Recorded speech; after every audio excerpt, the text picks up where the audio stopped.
राम मंदिर चंदा चोरी मामले के खिलाफ शिवसेना युबेटी का आज मुंबई में राम रक्षा एहतजाज। उद्धव ठाकरे करेंगे एहतजाज की क़यादत।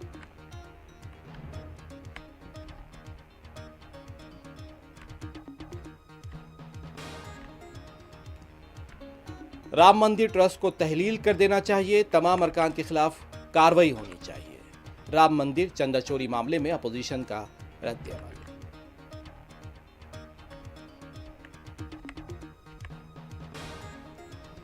मथुरा की शाही ईदगाह तनाज़ा बाहमी मुज़ाकरात के लिए मुस्लिम फरीक अदालत में पेश नहीं हुआ।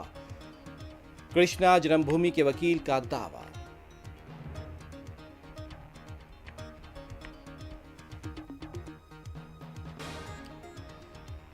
तृणमूल कांग्रेस में अब खाला भतीजे ही रह जाएंगे।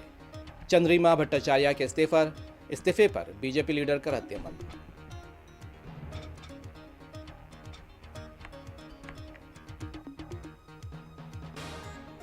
नलगुंडा में आज सुबह पेश आए भयानक सड़क हादसे में 4 अफराद हलाक, कार ड्राइवर भी शदीद जख्मी। तेज रफ्तार ट्रैवल बस ने मुखालिफ कार को दी थी टक्कर।